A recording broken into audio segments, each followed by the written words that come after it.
Family. Welcome to another Wednesday night Bible study. Excited to once again be with you. As we've said at the start of the year, I want to spend some time this year reflecting on the Old Testament. And we started in the book of Genesis. We're working our way through some of the major themes, thoughts, and topics of the Old Testament. And tonight we are in the book of Genesis chapter number 18. And we're going to look at verses 23 through 26 very quickly.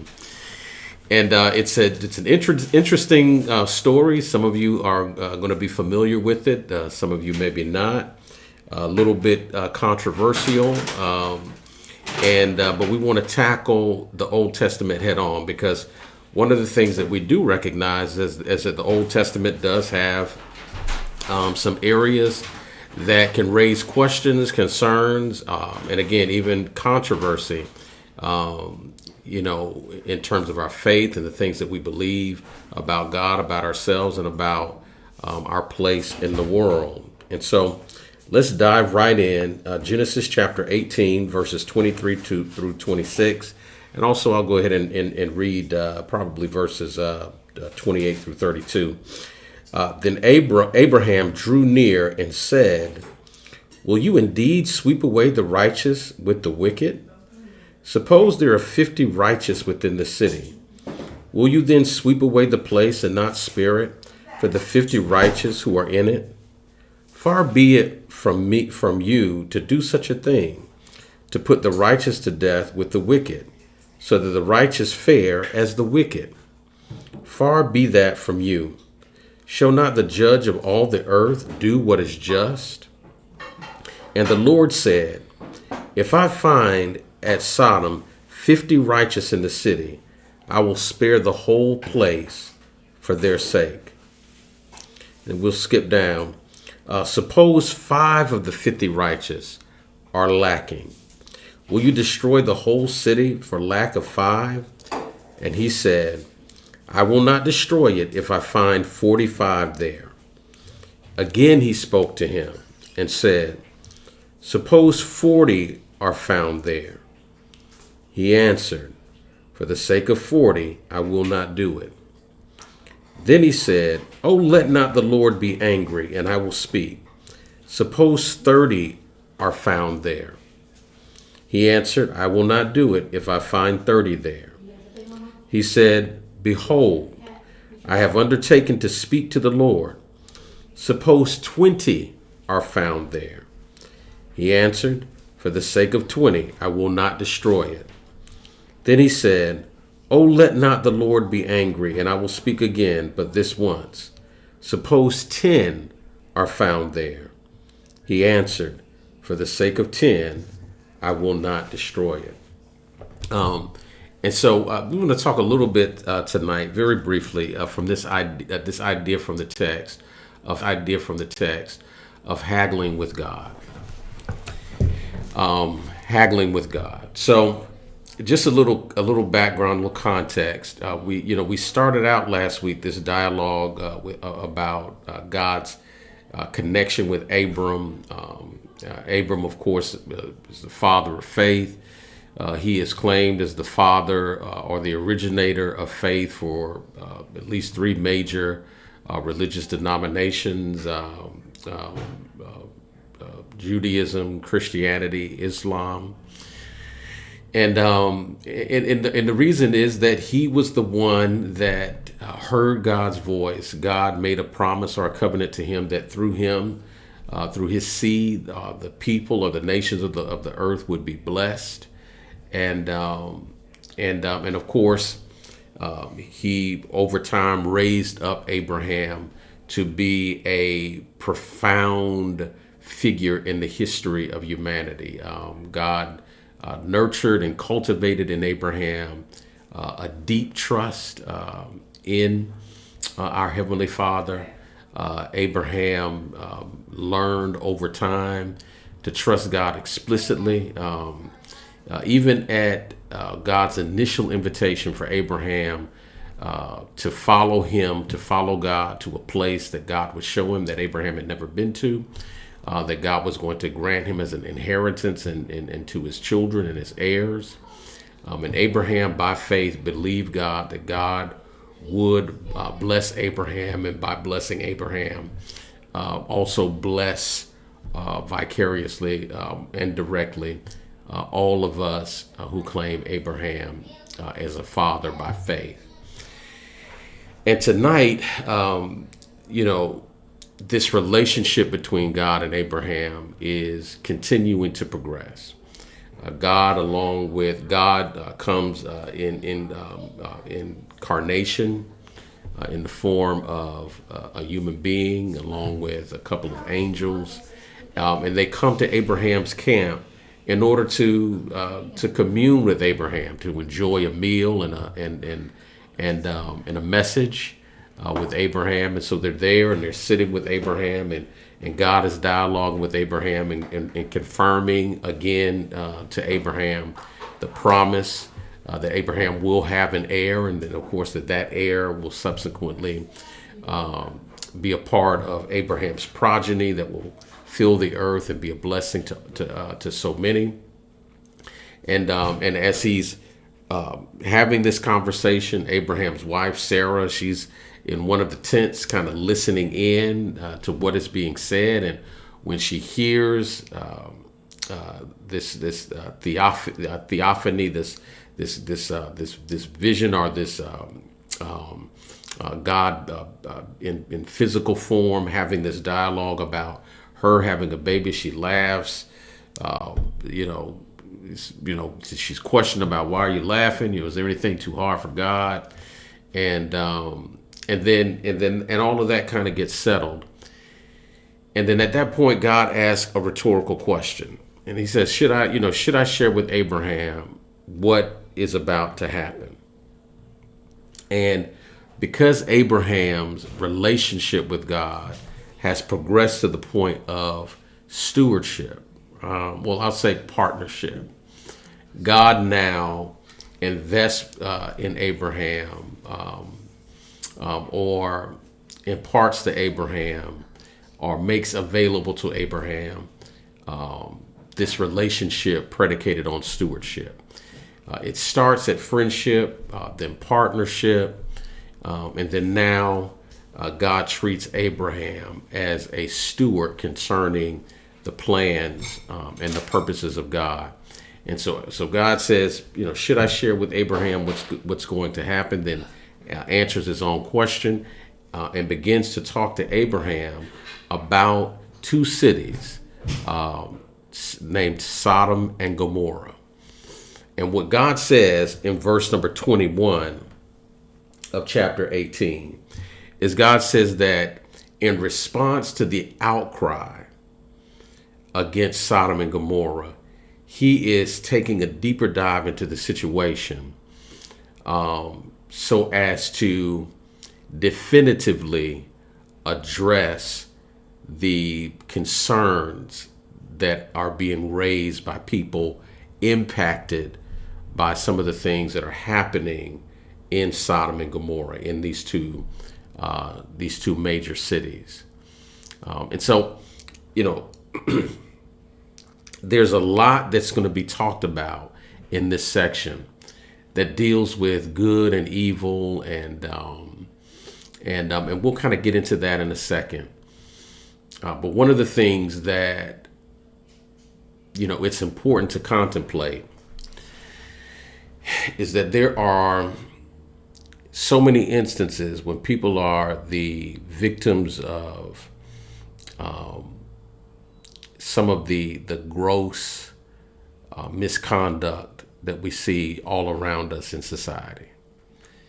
And many times when you find yourself in a position of powerlessness, that you are unable to do anything about the conditions sometimes that you were born into, conditions that sometimes maybe you fall into, where you are preyed upon, or maybe conditions that you stumble into willfully, not necessarily fully completely understanding what you're signing up for, and then once you get in there, you're stuck. or at least it feels like you're stuck.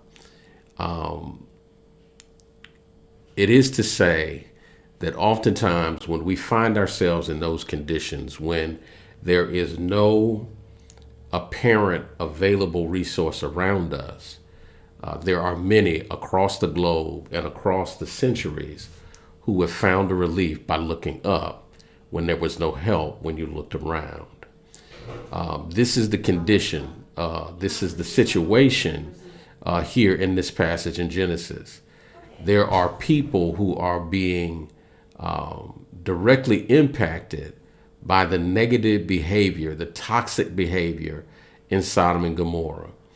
And as a result of the impact that it is having on their lives, the chaos, the destruction, the pain, the abuse, when they are not able to find any relief in the land around them, they begin to look up.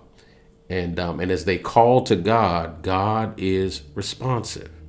Now, he may not respond in the way that, as we're reading the story, good evening, Cassie, good evening, Bernice, hey, Rochelle, hey, Clarette. He may not respond in a way that that you and I understand. Maybe some of us maybe don't even agree, or certainly have questions about his response. But as the divine creator, the source of life,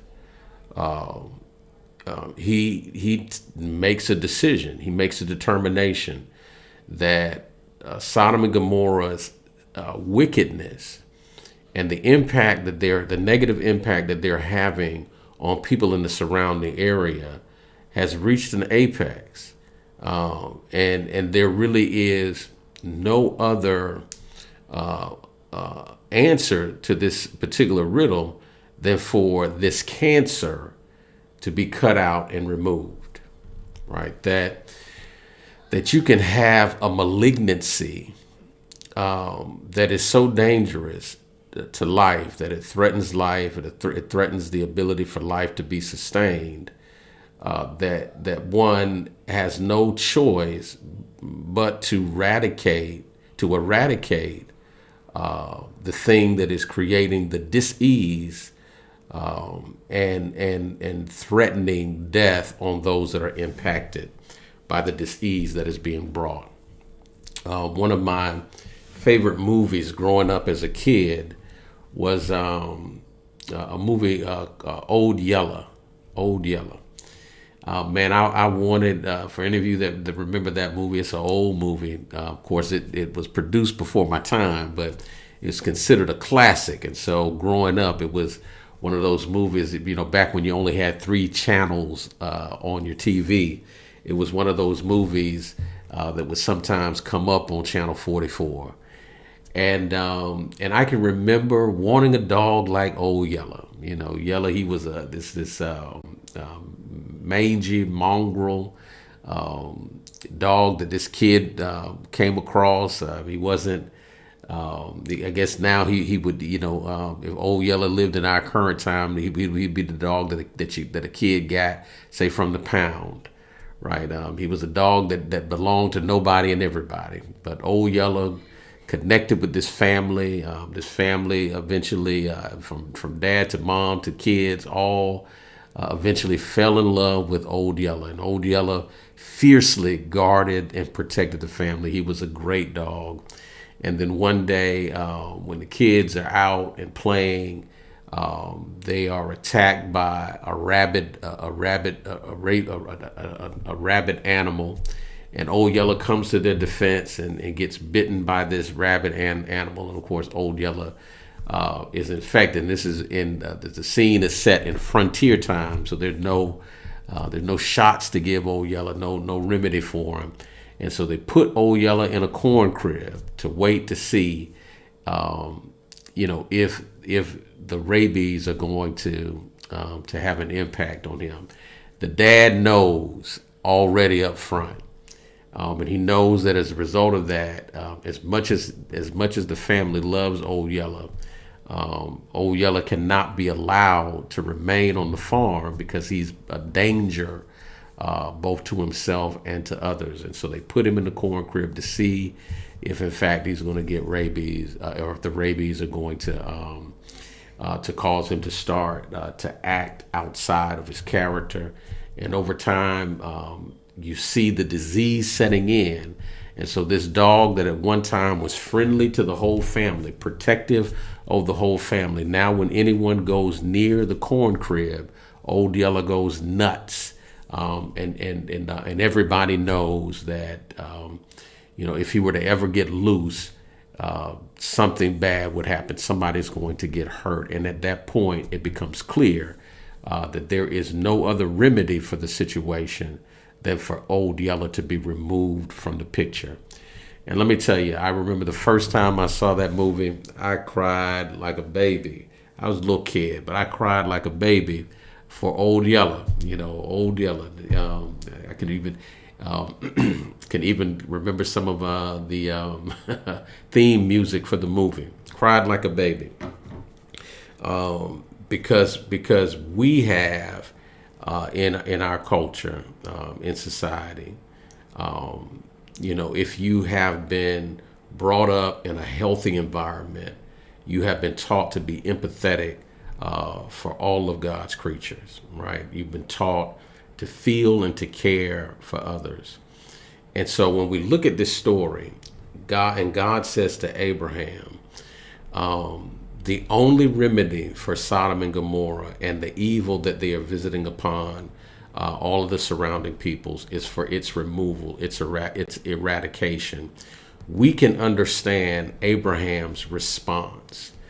Immediately, Abraham has compassion on the people in the city on a number of levels. First of all, he has compassion on the people who are living right, who are doing the right things, who are being fair and just, compassionate and caring, responsive to God and God's natural order and the natural order of things.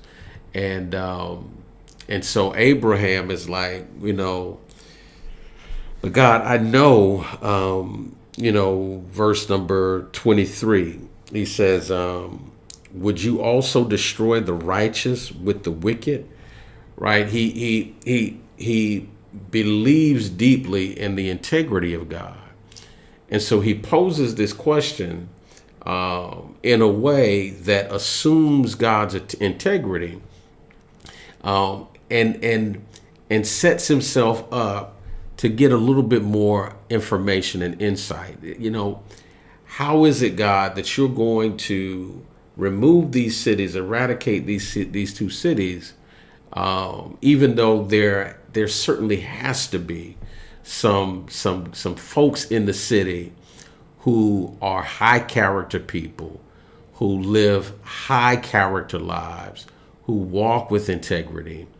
What does that even look like? And Abraham throws a number out there. He says, shall not the judge of all the earth do right? This is verse 25. And so then he says, if there's Lord, if there's at least 50 people in the city, if there are at least 50 people that are people of high integrity, people that are committed to doing the right thing, people that honor God, especially in the way that they treat other people. Certainly, God, if there are at least 50 people, in the city, certainly I know that you're righteous. I know that you're just, and I just don't believe, like, if there are 50 people in the city who are people of high character, that you'll destroy the city. And what does God say? God affirms what Abraham believes about him, to be true. Abraham, if there are 50 people in the city who are as you say, then I will spare the city. But the problem is, Abraham has done what many of us often do. Abraham underestimated he underestimated the depth of depravity in the city, and he overestimated the spiritual condition of Sodom and Gomorrah. He looked at the circumstance and he said, there's got to be, some folks that qualify, as being people of high spiritual integrity and moral competency. That these people have to be there. And in reality, Sodom and Gomorrah were their situations were deplorable. It was far worse than he realized. And when you go to your refrigerator, I don't know if you've ever been, like, one of the things we love to eat fruit. We're a fruit eating family.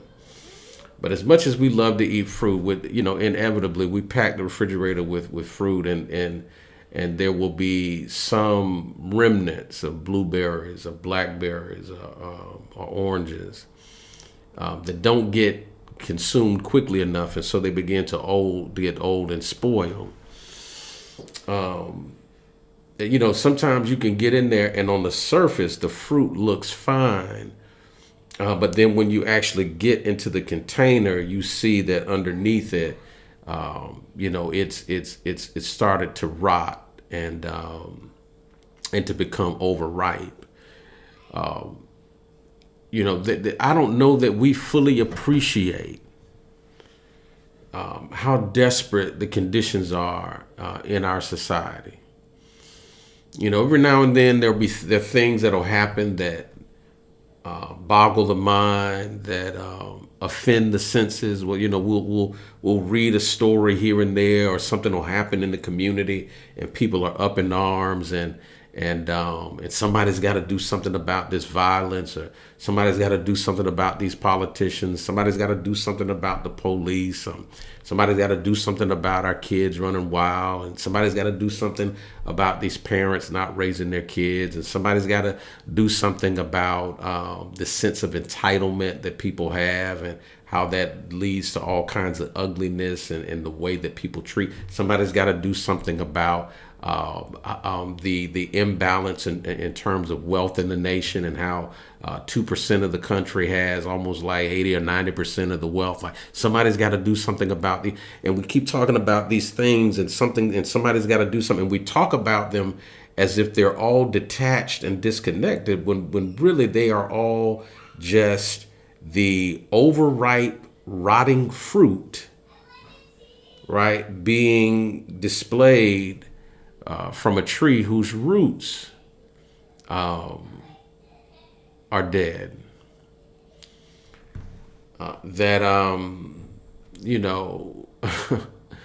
To have a deep, I won't say even deep, to have some sense of what's going on in the world, is really to lament the fact that that this thing is dying, and it was dying slow in some ways, and now it's dying fast. And that's the conversation, essentially. Thank you, Rochelle. That's the conversation, essentially, that God is having with Abraham about Sodom and Gomorrah. Yeah, the conditions are much worse than maybe you assume or presume or understand or aware. And so when Abraham was like, okay, well, let's start at 50, and God's like, okay, yeah, 50.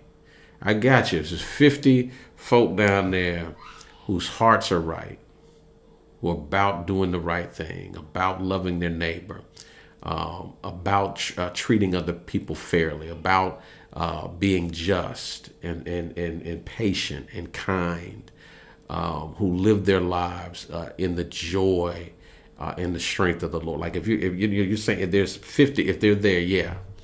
And so when Abraham kind of is like, okay, well, clearly it's not 50. So then Abraham starts to lower the number in increments of 5. What about 45? What about 40? What about 35? What about 30? What about, and on and on. And at each number, as Abraham is lowering the number, God is saying, yeah, Abraham, if there are that many people in the city who are about the right thing, then I'll spare the city. Now, in addition to Abraham having a heart for people of high character, right, righteous people, people of moral integrity, Abraham also has kinfolk that live in the city. He's got a nephew, Lot, and his wife and their kids who live in the city.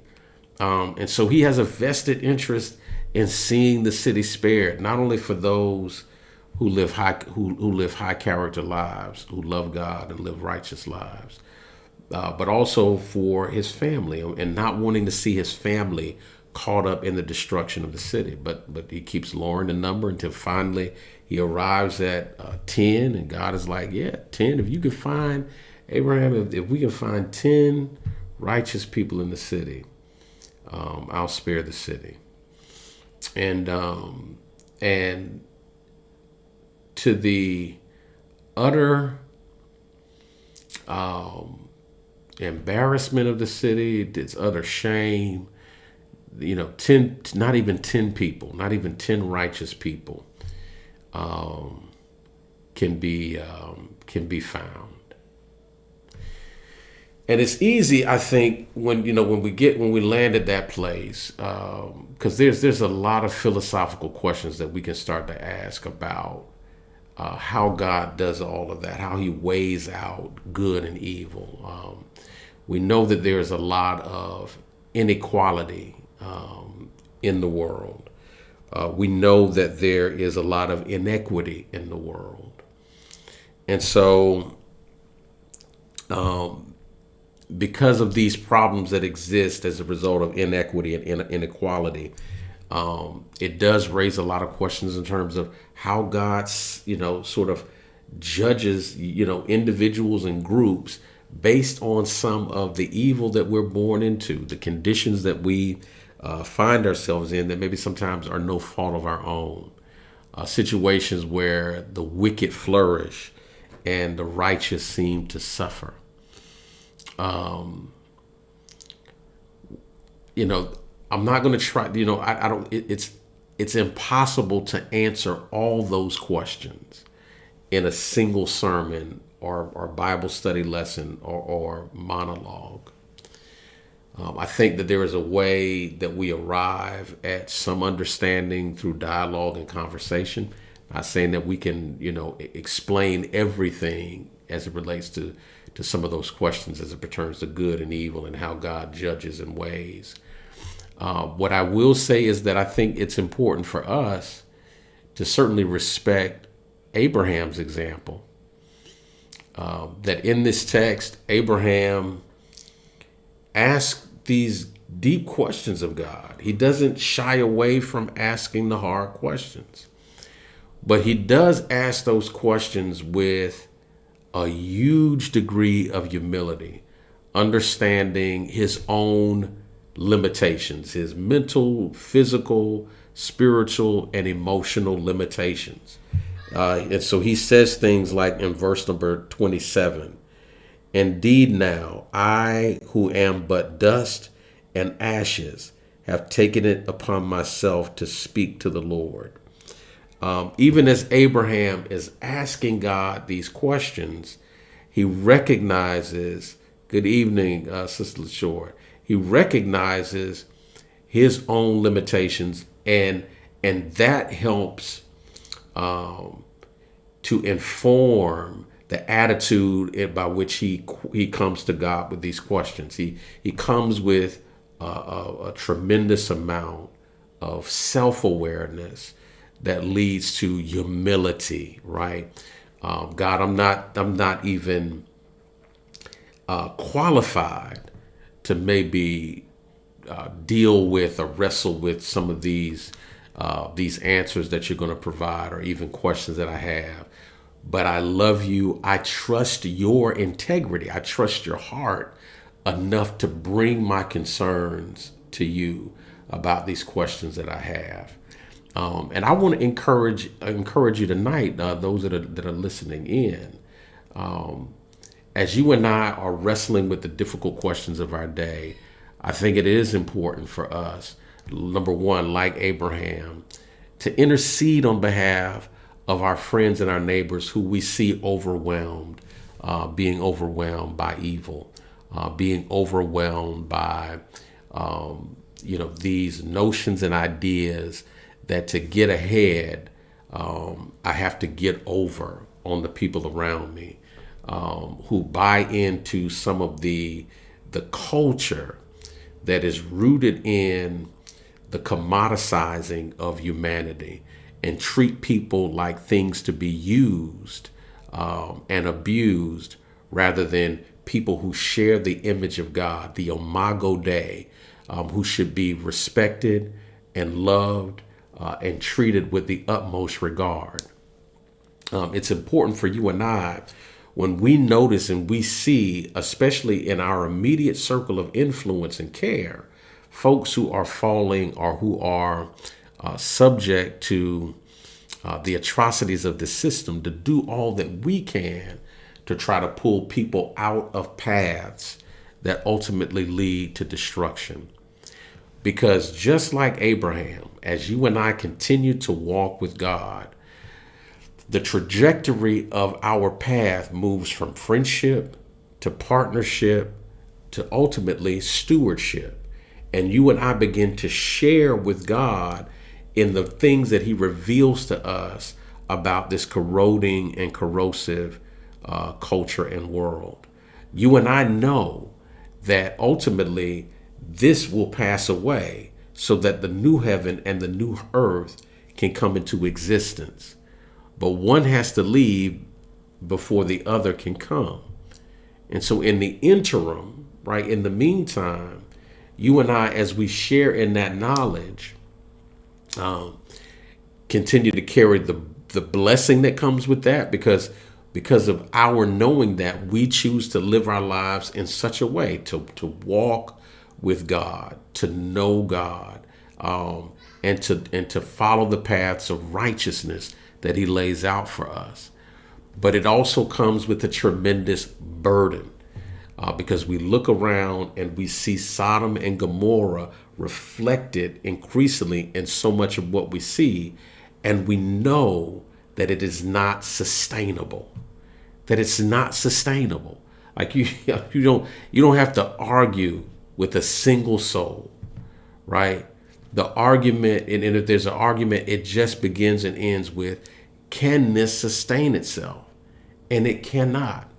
Can the behaviors, the attitudes, and the actions of the people, can they continue to do this and still hang around for another 25, 50, 75, 100 years? So much of the judgment that visits people is a judgment rooted in the seeds that we have sown. And so let you and I operate as peacemakers, do all that we can to continue to project and to share the gospel, that the good news is that it does not, what we see in this text does not have to be a person's reality. The reason why Christ came was so that you and I could have peace with God and also enjoy the peace of God as we navigate this terrestrial plane. And so let us forcefully and compassionately be the light as we share the gospel. And in the same token, as we recognize the judgment of the Lord transpiring around us right now in the season, and certainly increasingly in seasons to come, to know that it is God's desire that no person be lost, that God does not desire that anyone choose destruction, that God's desire is that all of us choose life and life more abundantly. But ultimately, the choice is in our hands. Listen, we love you. Good evening. Good to see you, Sister Senior. Sister, hey, Laura. Good to see you. Good to see you. Amen. Well, listen, we love you. We pray that that something tonight was said to encourage, empower, strengthen you as you run the race that God has set before you. We love you. We bless God for you. Enjoy your spring break. Good night.